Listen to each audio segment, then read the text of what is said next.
さあ何でしょインバーターです。バッテリーとインバーターです。う。バッテリー充電器とインバーターとバッテリーです。はい。無敵のセット。全部数字が大きいからね。よし、ちょっとまず出してからいろいろ説明していこうと思います。はーい。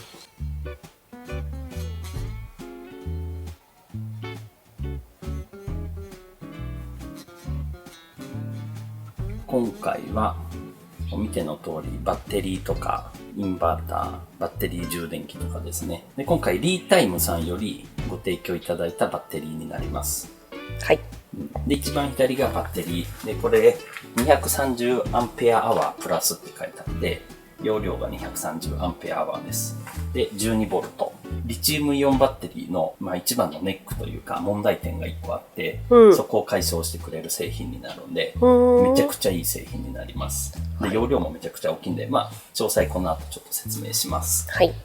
で、この右側、これがバッテリー充電器だね。で、家庭用のコンセントからこのバッテリーを充電するための充電器になります。はい。で、これがそこに書いてある通り 14.6V 40アンペアのバッテリー充電器になるんで、家の家庭用コンセントから 100V で入れて、それを 14.6V でこっちのバッテリーに充電してくれると。で、マックス40アンペア出るんで、ワットに直すと 584W か。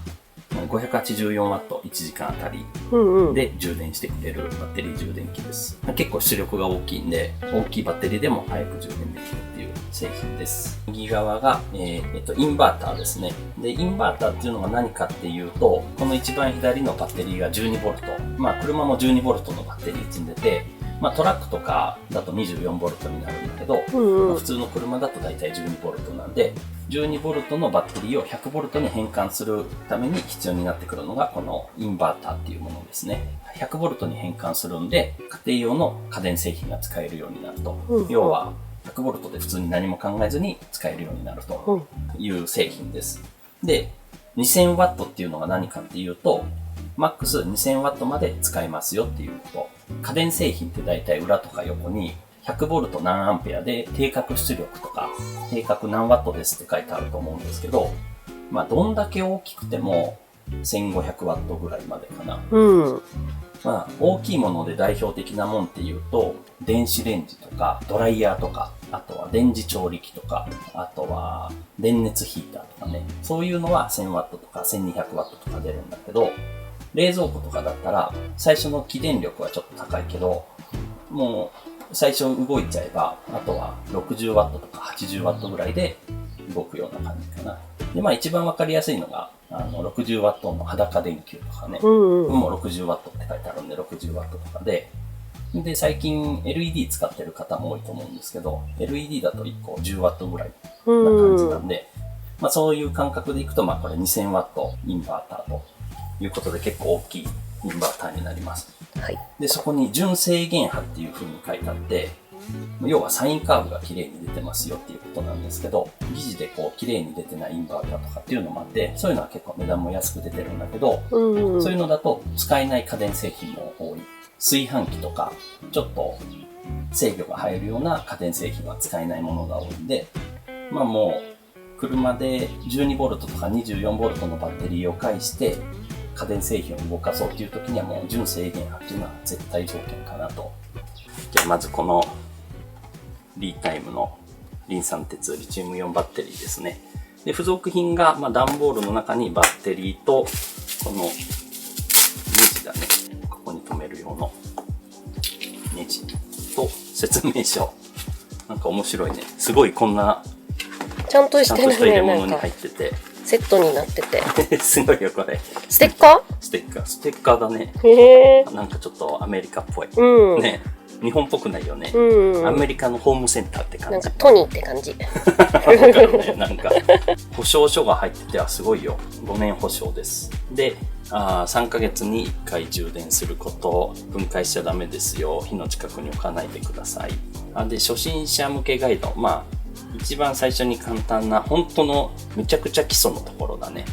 で、あとは製品マニュアルだね。バッテリーの製品マニュアルと、これなんだ、生活と探求リータイム。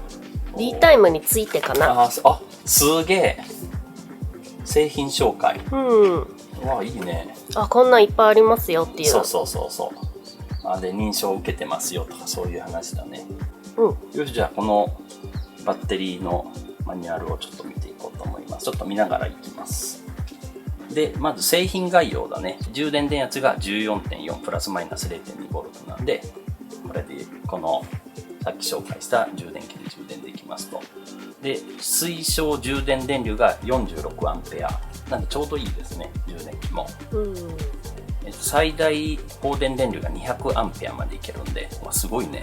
負荷としては 2560W まで使える。すごいね。すごいね。大体ポータブルバッテリーとか、ね、大きなポータブル電源でも 2000W ぐらいまでが結構多い。で、ちっちゃいポータブル電源だと 1000W とか 700W までっていうのもあって、で、1500W まで使えたら、ほぼほぼ何も考えずに家電製品が使えるような感じだよね、いつも。電子レンジとかケトルとかも。そうだね。12.8V で 230Ah なんで、でこれでいくと容量は 2944Wh。めちゃくちゃでかい。もうほぼほぼ 3000Wh の容量です。これは化け物だよね。そうだね。すごいよね。ポータブル電源をよく使う人だとこの感覚わかると思うんですけど、容量が 2944Wh で負荷が2560まで使えるってなったらどんくらい大きいかっていうのはすぐ分かっていただけるかなと思います。はい、この容量の割に大きさはかなりコンパクトで、でね、サイズが長手方向に 483mm で幅が 170mm で高さが 240mm だね。重さが 20.5kg になります。で重さは結構ずっしりあるんだけど、サイズ感は小さいかな。いや、結構小さい。よね。2000Wh 級のさ、ポータブルバッテリーだと 15kg から 25kg ぐらいまで、もしかしたら 30kg 近いのも結構あるよね。そう考えるとだいぶコンパクト。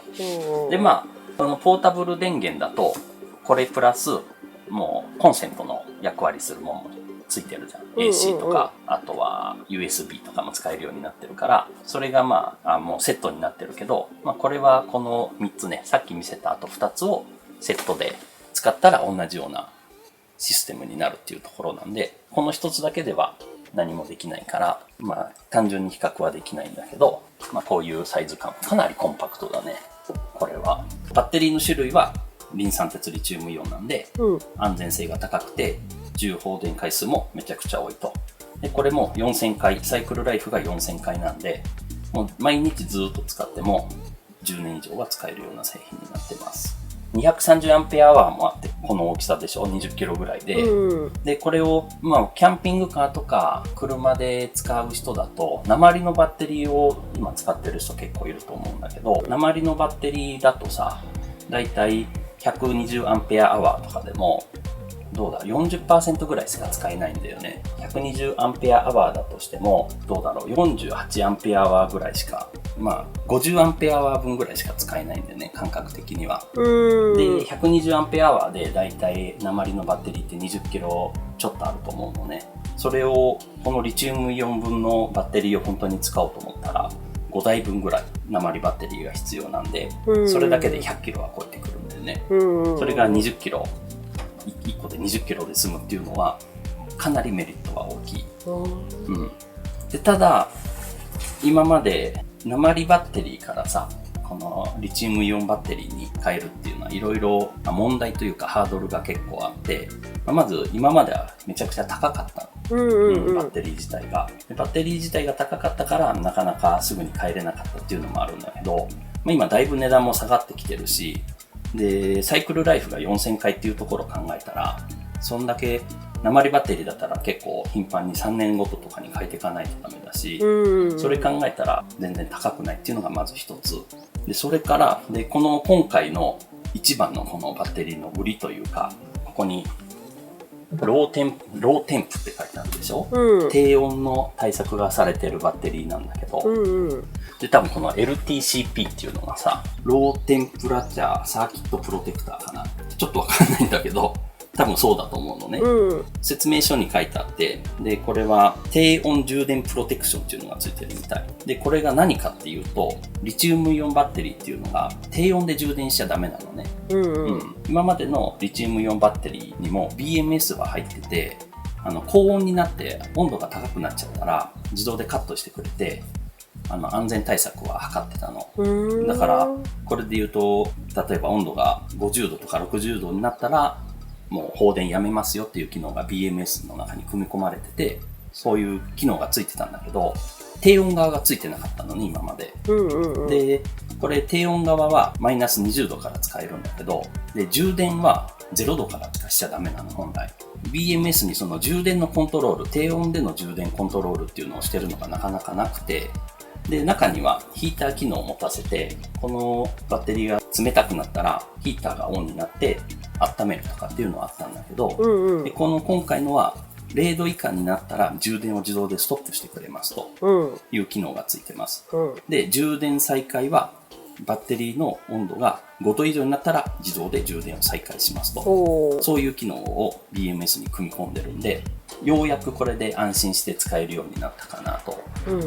で、家で使うとかね、あったかい地域でしか使わないっていう場合はいいんだけど、で、あとはどうだろう。車で使う場合も自分でオンして充電するとかさ、温度がプラスであったかいから充電しようとか、こういうさっき紹介した充電器を使って充電する場合とかはいいんだけど、結構キャンピングカーとか車に組み込んだ場合はさ、もう車のエンジンかけたら自動で充電されるようなシステム組んでたり、ソーラーパネルを常にもうつなげてて、晴れてたら充電できるようなシステムを組むことが多いから、そうなっちゃうと0度以下でも勝手に充電が始まっちゃう可能性があるじゃん。で、それだと結構危ないなっていうのがあって、で、うちもリチウムイオンバッテリーは車に1台搭載してるんだけど、うちはどうやってるかっていうと、充電器を使ってバッテリーを充電してるんだけど、で、エンジンかけたらもう自動で充電できるようなシステムが組んでて、だけど温度が0度以下でもそれだと充電されて怖いから、コンセントのところに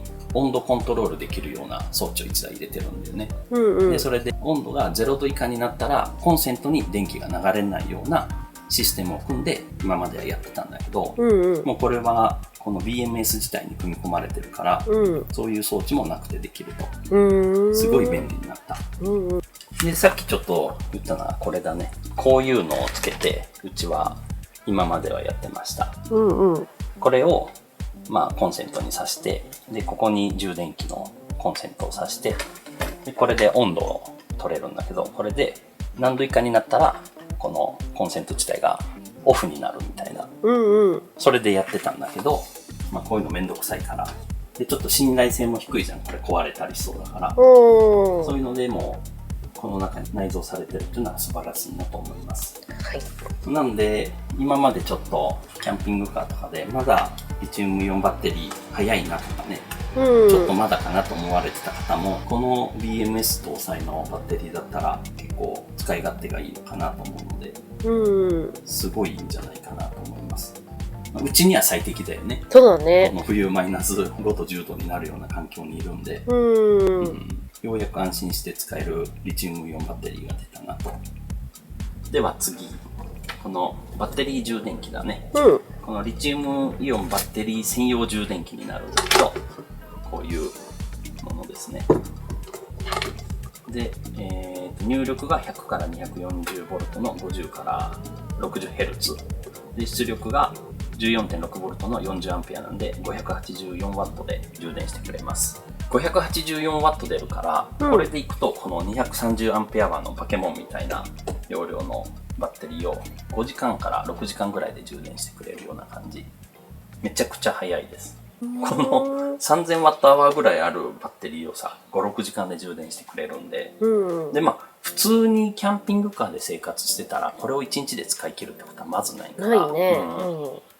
エアコン使ったりね、そういう使い方したら、これぐらいはすぐ使うけど、普通に冷蔵庫動かしてテレビ見て、普通の電気使って、充電で使うとか、暖房、クーラーを使わなければ、この容量多分半分もあれば十分だと思う、1日。ね、料理もしてもね。それでいくと、半分ぐらいだったら2、3時間で充電は終わるような感じなんで、うんうん。結構早いですね、この充電器。で、ここがね、すげえよくできてるなと思って、これが素晴らしい。ここでカチッとつなぐんだけど、こうかな。こっち側をもう先にバッテリーにつけとける。こうプラスとマイナスを。いいでしょ？安全だね。そうそうそう。で、つけてからここでカチッとするんで、絶対こうなんか触れることがないから、安全で安心です。次これですね。純正電波のインバーター。で、線もこんな感じで結構ごっついのが4本束になってる。2本だと思ったら4本束で、すごいね。で、1本が、で、これ 8AWG ってなってるから、これはあれだね、アメリカの規格だね。8スケと一緒ぐらいなのかな。が4本束になってて、それがプラスとマイナス1本ずつついてます。で、この線はバッテリーとつなぐのね。バッテリーとつないで、ここにつなぐんだけど、で、こっちからは 100V で出ますよと。だから、例えば、1200W のドライヤーを使うときに、まあ、ここに挿すじゃん。で、ドライヤーって 100V でしょ？だから 1200W なんで、せいぜい 10A ぐらいしか流れないの、こっちからは。ここの 100V になってからの線は細くて大丈夫。普通のコンセントで大丈夫だから。なんだけど、こっち側ね、こっち側。バッテリーとつなぐそうそう、バッテリーとつなぐ側は 12V で来るじゃん。12.8V か。で来るってことは 100A ぐらい流さないとダメなわけ。電圧が低いからこっち側は。だからこれぐらい太い線がないと危ないですよっていうこと。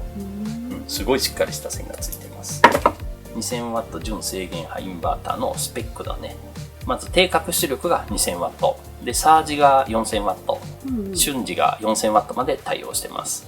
で、入力電圧範囲は 10V から 15.5V。結構ね、リチウムイオンバッテリーって入力電圧が高いことが多くて 14V 超えてたりすることがあるから 15.5V まで大丈夫と。で、周波数はこれ 60Hz 固定ですね。で、変換効率は 90%。まあそんなもんだよね。で、動作温度範囲はマイナス20度から40度まで。で、寸法が 360mm の幅が 173mm で高さが 76mm。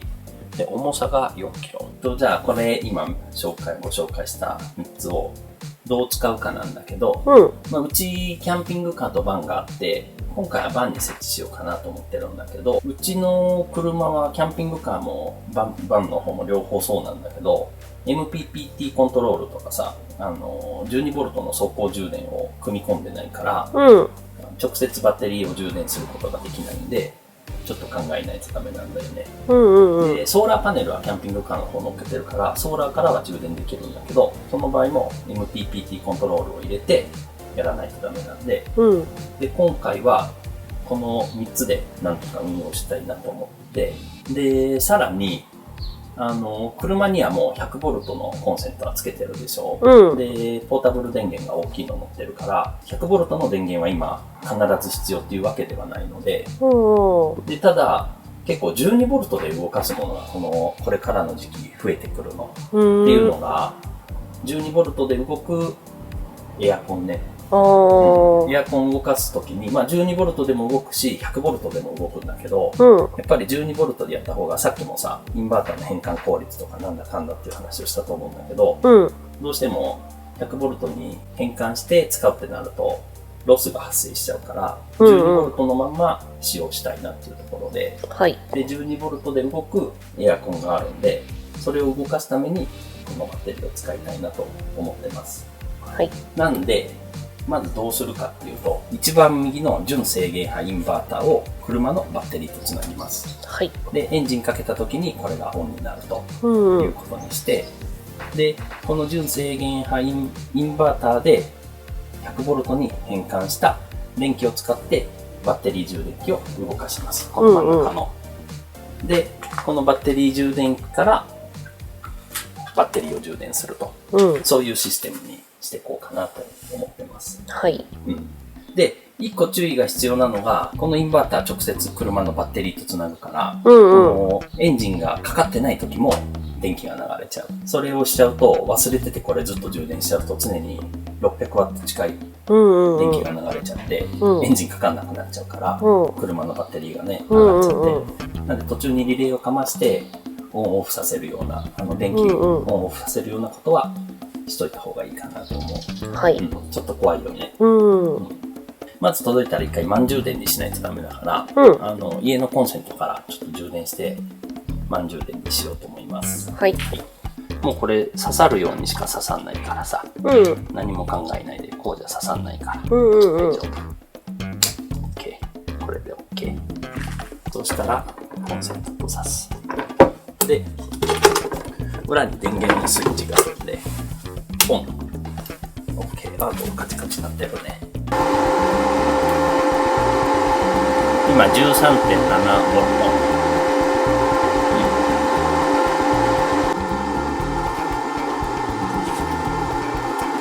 さあ、今3時間ぐらいかな、充電始めて。まだまだ終わらなそうで、このまんまじゃさ、日が暮れちゃいそうなんで、ちょっと一回ストップしようかな。今多分ね、170アンペアワーぐらい充電されたと思うんだけど、もともとが結構充電されてない状態で送られてるっぽいね。まあそういうなんかルールがあるんだよね。何パーセント以下で送りなさいみたいな。電圧を測ってあげれば、何パーセントぐらい今残ってるかっていうのがさ、大体計算できるんだけど、で、10から12ボルトだともう 0%。13から 13.15 ボルトだと大体 25% ぐらい残量量が、で 13.15 から 13.2 ボルトだと 50% ぐらい、で 13.3 ボルトだと 75% ぐらいで、で 13.33 以上だと、まあ、100% ですよっていう、すごい単位が細かいというかさ、何点何の世界だから結構難しいんだけど、であと負荷がつながってたら正確な値が読めないから、全部負荷を外して、要は線を全部外した状態でテスターで測らないとダメ。で、全部負荷を外した状態でちょっと置いてからね、やらないと正確な残容量っていうのがわからないんだけど、で、今ちょっとね、テスターが壊れちゃってるから、電圧測れないんだけど、まあこの後、最初に満充電はしないとダメだから満充電はするんだけど、ちょっと一回、インバーターとかつないで動かしてみようかなと思います。で、じゃあインバーターとつないでいこうと思います。今も後ろ外したんだけど、まずプラス。ここはまだバッテリーとつながってないから。しっかり締めてあげる。これ大丈夫ね。どうだっけ。しっかりね、緩んでると何かと怖いから。では、つないでいきます。手を殺して。で、これの電源がオフになっていることを確認しないとね。はい。ここに電源ボタンあります。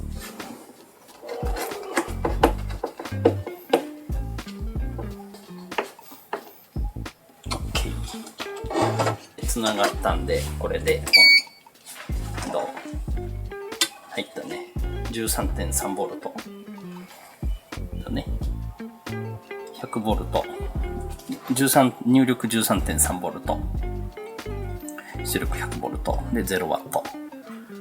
で、なんか面白いね。ここにバッテリーの残量が一応出てるけど、まあ、これはあんまりね、正確じゃないと思うから、どういうので見てんだろう。電圧で見てんのか、使った時間で見てんのか。でも、使った時間なんかなわけないよね。この使うバッテリーの大きさが違う場合があるからね。多分電圧で見てるんだと思うんだけど、まあ参考程度かな。では、まずはこのヒーターの400ワットと800ワット。800ワットでいっちゃいます。800ワットぐらいでファン回らないのか。熱い。わかんないかまだ。けどね、ここに出てるちゃんと。814ワットって。この800ワットとかが本当に正確かどうかをちょっと見たいので、このね、いつも使ってるエルパの測定器を使ってやっていこうと思います。一回切って、これを、今 800W 取ってしました。どうだ ?816W、823W、ほぼほぼ一緒だね。うん。ああ、ほぼほぼ誤差なしです。いいね。こんな感じです。では、今 800W 出しつつ、これどけれないのか。ケトル行ってみるか。ちょっとここにケトル置いて、いくよ。水入ってた。入ってるか。5。どう？お！ 2084W。お、2000W だね、ほぼほぼ。うん、すげえ。すごいじゃん。あ、ファン回った。相当静かだね。静かだね。うん。なんで定格 2000W なんで、これぐらいだね。うん。うん。あ、もう沸いてきた。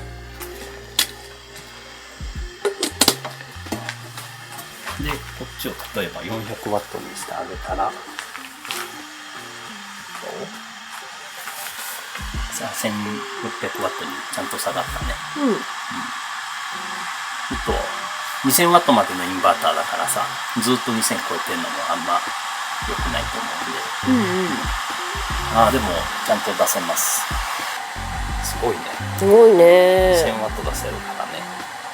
OK、じゃあこれで問題ないっていうことが分かったんで、充電まだ満タンじゃないけど充電もできたし、インバーターも使えることが分かったんで、ちょっともう一回バラして車に設置していきましょう。はーい。さあ、充電終わりました。はい。うん。フルっていうのになって、うんうん。ちょうどね、あの後充電もう一回して1時間ぐらいな、トータルで4時間ぐらいで満タンになった。まあでも 0% からじゃないけどね。うん。うん。さあ、では車につけていきます。はい。この車。中はこんな感じ。そこの下に設置します。そこだね。うん。バッテリーは。これが邪魔かな。もしかしたらこれがね。そこに1個キー引いてもいいかもね。フラットになるように。まあでもこの間にバッテリーは置こうと思って。はい。ここの下にメインの車のバッテリーがあるから、そこからまず電気を引っ張ってきて、うん。インバーターをこの下、この裏につけようかなと。うんうん。で、インバーターで車とつながるでしょ、うん、で、12V から 100V にして、それを充電器、バッテリー充電器につなげて、バッテリー充電器から今回のリチウムバッテリーを充電して使うと。うん。そういう感じです。はい。こうかな。こうかな。こうでいいか。こんな感じでまず取り付けます。はい。で、ここだったら、風通りもいいからさ、うんうん、冷却もしっかりされるから。で、この下に、汚いね。ボロボロだね。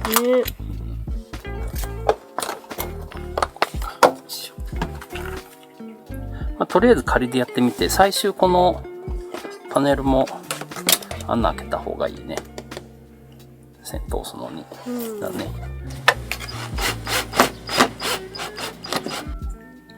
OK だね。バッチリ。で、先にバッテリーにつないじゃって、これがさ、こうどっかにペタッとひっついたら、パチンってなっちゃって危ないから、こっち側からつないでいきます。こうで。はい。プラス OK です。じゃあ次、マイナスも同じ手順で。OK。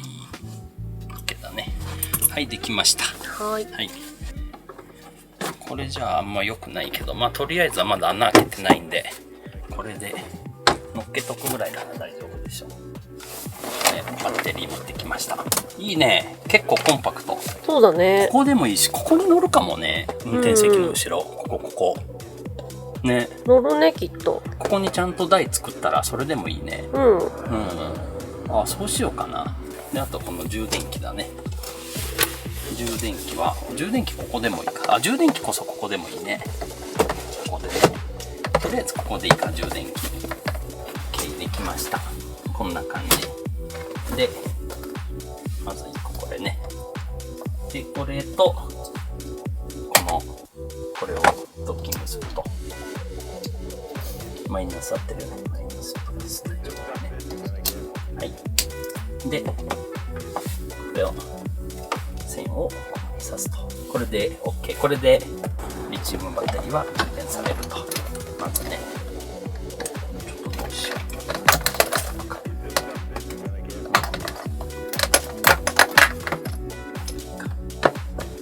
OK。いいね、これで。ちょっと充電されるかやってみる。エンジンかけないで、まだこれリレーをかましてないから、もうこのスイッチ入れたら充電が始まっちゃうから、車のバッテリーが上がっちゃうんで、車のエンジンをかけてちょっとやってみないとダメだね。で、あと 12V 取れる用の線をこう作っといたんで、こっちがマイナスでプラス。で、こうね。これで OK です。で、ここで XT60 になると。こういう感じです。はい。おお、いいね。充電されてるね。充電されてるね。では、あと、ちょっと車のエンジンかけて、そしたらインバーターオンにして、充電されるかだけ見とこうかな。はい。で、ちょっと見づらいから、これここに出したのね。ここがね、光るはず。はい。まあ、エンジンかけてもまだね、オンにしてないから。エンジンかけます。はい。で、ここにね、スイッチがあるから、見える。では、インバーターオンするよ。いい？入ったでしょ。インバーターは光ってるよ。そしたらあとここの電源がこれでどう？光った。そうでしょ。これで充電もスタート。どう？ちゃんと充電してる？してるよね。13.8 って書いてある。いいね。38.8。だから500ワットぐらいで充電してるはず今。OK。でこれ気をつけないといけないのが、エンジン切る前にこのインバーターを切ることね。ボタンで。はい。これで止まった。で、そしたらエンジン切っていい。これ忘れると怖いからちょっとリレーかましてさ。ね、もう車のね、AC が入らないと、インバーターがオンしないように、ちょっとまた改造します。はい。超簡単でしょ？すごくない？いいね。いいでしょ？ね。これで 3000Wh 級のさ、ポータブル電源置いてるのと一緒だから、まあ 12V しか取れないけど、で、あとはこのインバーターを今、バッテリーの充電用に使ってるけど、リレーでね、5極リレーだったかな。リレーを使ったら、エンジンかけてるときはバッテリーを充電すると。で、エンジンを切ったら、車とインバーターの線を遮断して、その代わりにこっちのリタイムのリチウムイオンバッテリーから電気を供給するような回路も組めるから、リレー1個あればできるから、それ。前の車はそれやってたんだけどね。そうしたらこのインバーター一つでもやりくりできるから、それでもいいんだけど、今、ね、100V は必要ないから、こういう運用にしてみようと思います。いや、いいね。なんせ結構コンパクトだね。そうだね。すごいコンパクト。いいよね。もっと大きいかなと思ったけど。ね、本当に。すごい。いいよね。うん